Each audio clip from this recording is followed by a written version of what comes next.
O di ba? Yung sinasabi ninyong adik yung Pangulo, ang totoong adik si Digong. Adik sa fentanyl. Mismong inamin niya at inamin din niyang nagagamit siyang marijuana. Di ba? Yung ating Pangulo po, negative sa negative sa drug test. Yan ang totoo. Si Digong ayaw magpa-drug test. Bakit niya sabi ni Rocky uutusan na magpa-drug test? Si Rocky mismo yung nagsabi. Kasi inamin mismo ni Digong na nagmamariwana siya para daw hindi makatulog. Pagkatapos, yung ating Pangulo, gusto ninyong utusan na magpa-drug test. Nagpa-drug test na 2 beses, not once but twice. Ano pang gusto ninyong mangyari? Di ba? Lagi kayong hair follicle. Dito sa tamad ang presidente. Malabong tamad ang presidente. Nagka-diverculitis nga dahil sa stress sa trabaho. Yun ang patunay na hindi tamad. Ang tamad po si Sara, hindi nagtatrabaho. Pero may mataas na performance ratings. Yan ang katotohanan dyan.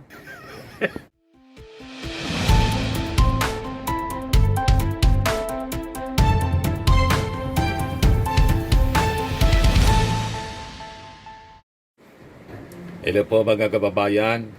Bumanat na naman po ng fake news si Jason sa. Ano niya Mr. Maravillas yung pinapakalat? Sinakyan yung kwento ng mga makabayan black.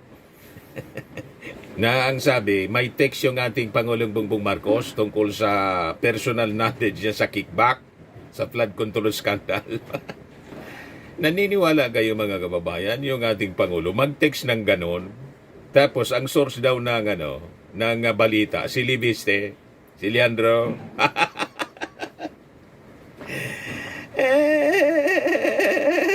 Pagaling po kay Leandro. Mahilig yun sa pagpakalat ng mga kung ano-anong kwento. Tulad ng Cabral Files, mga kababayan, na tinitingi-tingi niya yung pag-release. Ngayon, siya pala yung source, mga kababayan, itong pinapakalat na balita. At ngayon, may panawagan na sa Ombudsman Congress na magsagawa daw ng investigasyon. Ito, unahin ko muna itong pinapakalat niya, ni Jason Za. Yan yung post niya. Tapos may kasama pang picture, mga kababayan, ng limpak-limpak na salapi. Pinicturean niya yung limpak-limpak na salapi para lasonin yung isipan ng mga tao. Yan, sabi ni Jason Za. Walang kadala-dala to. Pasaklolo nga po, I cannot understand kasi po, ano itong kumakalat na impormasyon, dokumento, na may palitan ng SMS o text messages sa pagitan ng 2 opisyal sa palasyo, isang USEC, involving some 8 billion pesos na kickback daw sa flood control project.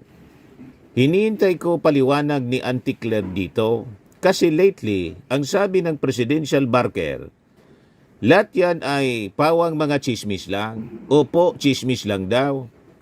Chismis lang daw po ang lahat ng napabalitang number 1, adik ang Pangulo. Bakit kailangang magpa-drug test?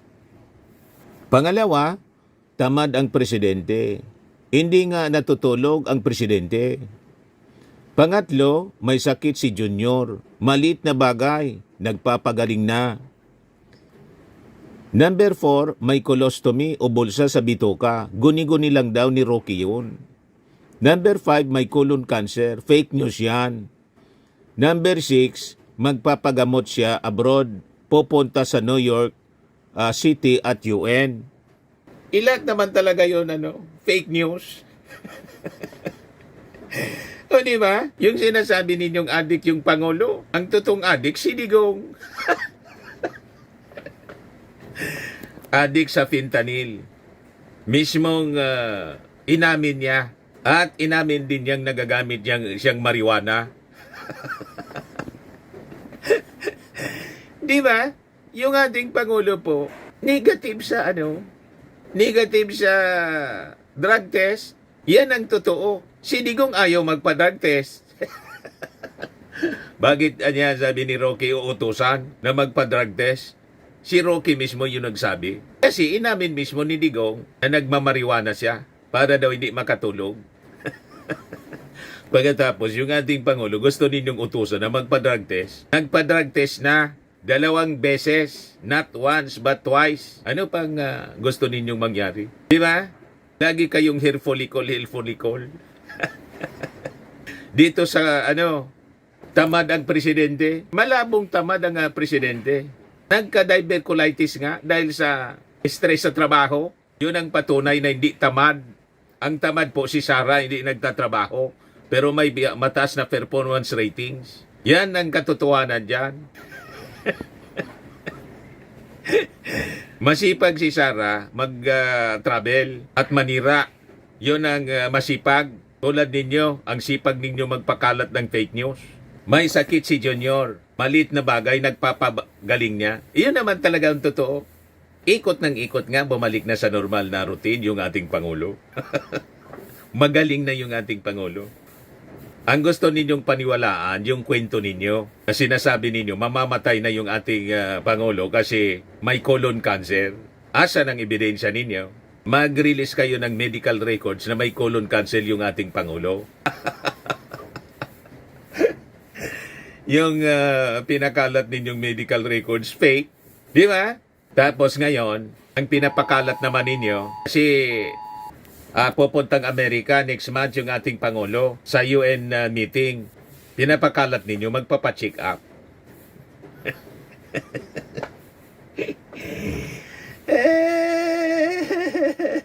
Ganon. Lahat kayo lang, duda.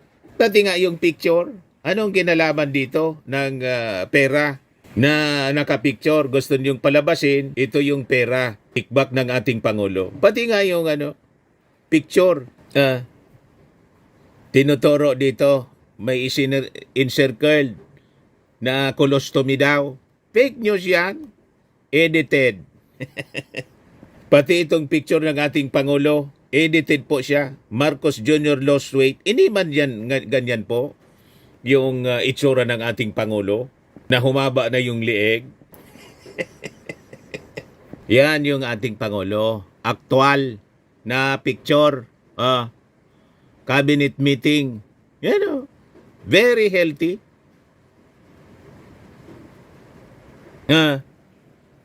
Yan ang ating Pangulo. Ginawa nila, pinahaba yung leeg ng ating Pangulo.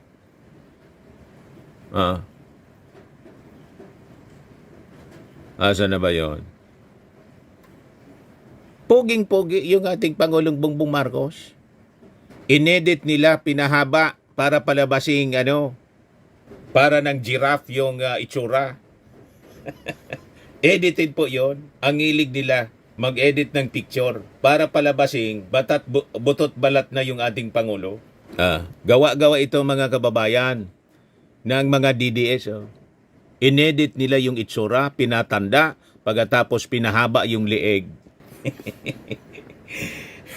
Parang yung pinakalat na fake news, mga kababayan, na si Benny Abante nakikipagalikan sa asawa ni Barbers.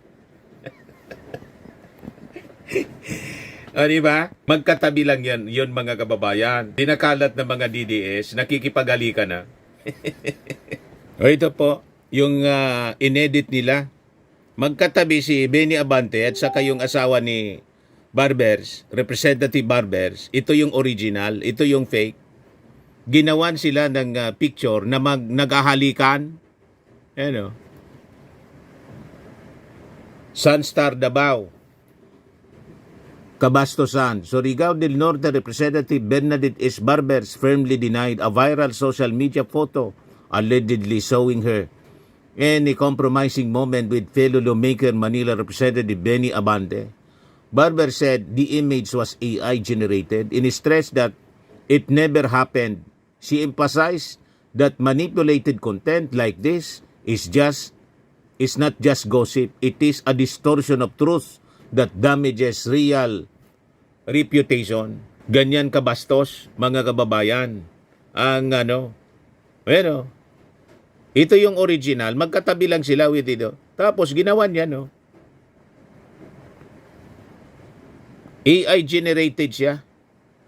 Diyan magaling po ang mga DDS, influencers tulad po ni Jason Za. Pakalat sila ng mga pictures ng ating Pangulo, mahaba yung lieg para palabasin, putot balat na. Kasi may colostomy na sa sa tiyan. Mag-attend yan ng mga meetings na ganyan sa Palasyo Malacanang na fully air condition. Sisingaw yung yung baho sa colostomy.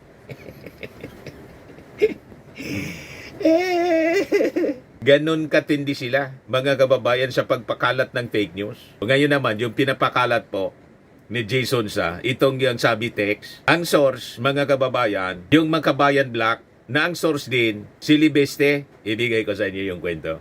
Gusto na ngayon paimbestigahan sa Ombudsman at Kongreso. Yan balita. Ombudsman Congress urged to probe alleged Marcos Jr. messages on flood control kickbacks. Nag-text daw tungkol sa kickback. Yan ang balita ngayon, GMA News. PBBM at dating Yusek Adrian Bersamin may secret convo raw tungkol sa kickback sa flood control projects ayon kay Representative Antonio Tino. Yan si Bersamin, pamangkin ni dating Executive Secretary Lucas Bersamin. Sabi diyan sa report, a member of the House of Representatives said he saw records of recommendation proving that President Ferdinand Marcos Jr. had direct knowledge of the alleged kickback scheme in the flood control controversy. Communication between the President and Undersecretary Adrian Bersamin, lumalabas talaga na siya yung personal runner, utusan bagman, sabi po ni Tino. Tino, one of the endorsers of the impeachment complaint against Marcos filed by the Bagong Alyansang Makabayan said, the said evidence disputes criticisms that the complaint has no substance. Kaya dapat niya itong imbestigahan ng Ombudsman at saka ng Congress. Ito'y bagong development na ito seryoso at hindi dapat isawalang bahala, sabi naman po ni Sara Ilago. Tino said he have seen a record of alleged communication between Marcos Jr. and former Presidential Legislative Liaison Office Undersecretary Adrian Bersamin from December 2024 to July 2025 that he said shows the former palace official gave reports on cash deliveries. Ang lumalabas talaga ay siya, Bersamin, yung personal runner, ibig sabihin utusan, bagman, ibig sabihin tanggap ng kickback, tapos disbursing officer siya, siya yung nagre-release ng pondo sa authorization ng Pangulo. Tino said, Tino did not show the media a copy of the text message but said his source for the supposed record is Batangas 1st District Representative Leandro Liviste. He added that Caloocan City 2nd District Representative Edgar Irice and an unnamed local government unit official are also aware of the information. Si Leandro Liviste daw yung source. Naniwala kayo na yung pinakita ni Leandro Liviste, totoo? Naniwala na kayo, mga kababayan, na ganyang uri ng sensitive information, yung pagtanggap ng kickback, mga kababayan, iti-text ng ating Pangulo para may ebidensya laban sa kanya? Gagawin yun ng ating Pangulo? Ganon ba baba ang tingin nila sa ating Pangulo? Pwedeng mag-text at manghingi ng kickback? Hindi ganyan po. Ang ating Pangulo, pinalalabas din yung ating Pangulo, bobo. Madaling mahuli kasi ang mga ganyang kasensitibong mga text messages, manghihingi at iti-text para ma-document. Hindi ba po, mga kababayan? Sabi dito, Liviste meanwhile said evidence on alleged kickbacks will come out at the proper time. He refused to directly respond to requests for copies or to questions on how he obtained them. Hindi ako magbibigay ng bagong pahayag, maaring tingnan na lamang itong nakaraang post ko, sabi ni Liviste sa ABS-CBN.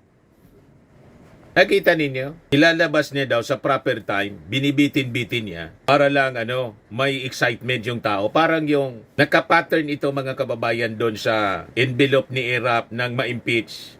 Wala man palang laman. Yung envelope, nasa envelope niya, pinigilan yung paglabas ng envelope. Nagalit yung taong bayan. Nang buksan yung envelope later, wala mang laman. Pero napuwersa na si Erap mga kababayan na umalis kasi umalsa na yung taong bayan. Nag-people power, inupo si GMA. The same script mga kababayan ang ginagamit nila. Nakita ninyo? Kaya tama itong reaction po ni Professor Antonio Contreras. Sabi po ni Antonio Contreras, maraming tanong, sinong presidente ang gagamit ng text para mag-auto sa isang funksyonary ng isang sensitibong bagay na maaring ikakapahamak niya? Kung talagang pinagkakatiwalaan ni Tinio si Liviste, bakit hindi niya openly ihayag sa publiko ang text message? Tama. Bakit hindi diritsahang kinumpirma ni Liviste ang nilalaman ng text? Bakit itinuro niya uli kay Tinio at Erice? Mapagkakatiwalaan ba si Liviste? Kaya sabi ng mga nag-react, sabi ni Vivili Ebercasio, ilang beses nang nagpalit-palit, nagsalin-salit, sabi ng isang tao, narinig pa niya sa iba, hearsay upon hearsay upon hearsay. Mas masahol pa sa entertainment tabloid ang pinapatulan ng mainstream media. Are they reduced to giving platform to fake news? Rumors and just plain slander? Nasaan ang journalistic integrity? Bakit pa kinukover ang mga tulad ni Meow Meow, Arf Arf at Tweet Tweet? Sabi naman ni Marieta Yandok, mga low-tech gangster lang ang patext-text kung makipag-deal. Kaka-insulto naman sa mga high-class organized crime club. Walang maniwala. Gagawa ka ng ganon, hingi ka ng kickback, iti-text mo para ipahamak mo yung sarili mo, madudocument. Di ba? Kababaw naman ng pagtingin ninyo sa ating Pangulong Bongbong Marcos. Kung totoo yan, ilabas nyo na, hindi yung sa proper time. Kailan pa ilalabas? Ang ginagawa ninyo, binibitin-bitin ninyo para gatungan lang yung mga tao magalit. Di ba? Same with the ginawa noon kay Erap Estrada, tinigil yung envelope, wala man laman.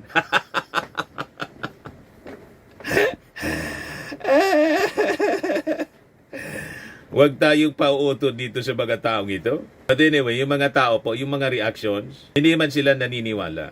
Yan sabi ni Aldrin Sabilieha, sa panahon ngayon, nagpapaniwala pa kayo sa mga ganyang propaganda. Ha ha ha ha.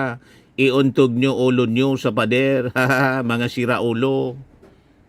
Sabi ni Frank Roland Manansala, text lang talaga, iyong nagbanta ng live, hanggang ngayon nagbabanta pa rin. Sabi ni Padayon, paano nalaman niya ang secret? Sabi ni Ramiro Martinez, ang hirap paniwalaan ang mga ganito kasi ang dami-dami pang suspense. Hindi na lang nila i-release lahat para malaman kung talagang valid na ebidensya. Parang si Kong Libiste, hindi pa niya i-release lahat ng hawak niya. Kahit si Salditco, kung ano-ano, pinapakita pero picture lang pala ng mga maleta. Ilabas dapat, agad-agad na yan. Binibitin-bitin nila mga kababayan kasi wala man talaga pong ebidensya. Propaganda man lang, paninira para gatungan yung taong mag-alsa. Para tanggalin yung ating Pangulo, ilukluk si Sara. Ganon mga kababayan. Sabi ni Rodel Barba, presenting evidence is more accurate than saying hearsay in the social media platforms. Sabi ni Jason Tarnate Diamante, bringing this up now after trashing the impeachment case, well played. Sabi ni Efren Aquino, propaganda nila mga kababayan para siraan yung siraan po yung pagbasura. Binasura kasi yung impeachment complaint. Lack in substance. Walang sustansya, kaya propaganda na lang. Kaya nilabas nila ito. Sabi ni Efren Aquino, then why didn't you show it during the impeachment hearing at the Committee of Justice? As you can see, many congressmen are already lawyering for the president. Kung ganon, dapat pinakita mo na ang mga screenshots para mabara sila. Correct. Sabi ni Bon Magix, tell it to the Marines, buladas, makalusot lang. Sabi ni E.I. Berto, record, pinanumpaan ba yung mga record na yan? Saan ang galing record na yan? Pinatotohanan ba yan? Sa tanong na pinanggalingan o gawa-gawa lang? Buti naman po, walang maniwala sa mga netizens po. Ayaw man ilabas ni Libiste, sige lang ang kwento. Sa tamang panahon niya, kailan pa?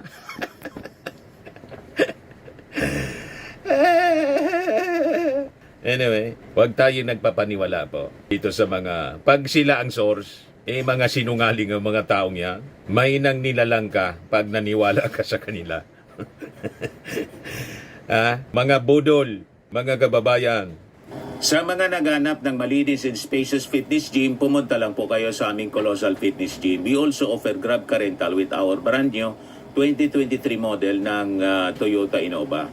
We also accept booking for those who are planning to travel via PAL, Cebu Pacific, and other airline companies, local and international, and bills payment for Meralco Bills, PLDT, Aleco Bills, etc.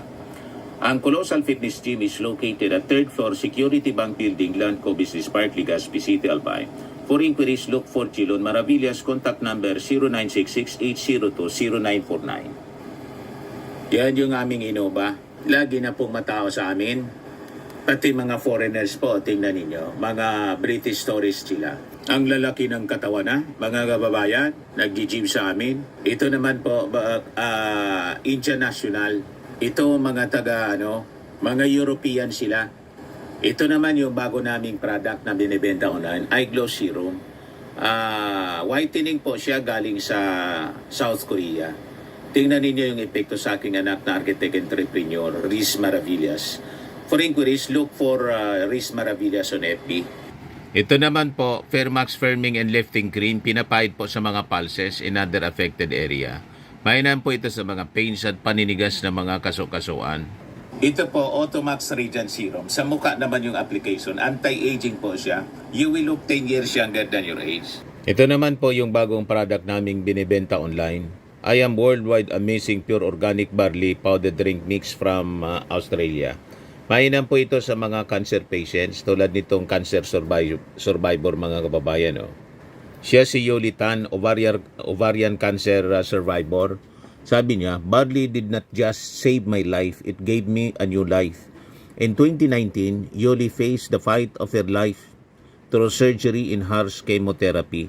I am worldwide amazing pure organic barley became her source of strength. It boosted her immune system when she needed it most and gave her the energy to keep going. 100% organic siya po. Immune system booster, trusted by survivors. Ganon din si Maritoni Fernandez, cancer survivors din siya po. For your inquiries and orders, dumiretso na lang kayo sa aking anak na architect entrepreneur, Riz Maravillas. Sa mga mahilig naman po sa mga imported bags and wallets, dumiretso na lang kayo kay Ma'am Eileen Rosales, Eileen Closet, nakabase siya po sa Amerika. Yan yung kanyang live selling, mga kababayan. Sa mga mahilig magpa-spa, try ninyo po dito sa Pamper City, the Medical Aesthetics and Wellness Center. Matatagpuan po sa Asiana City, Parañaque City, Metro, Manila.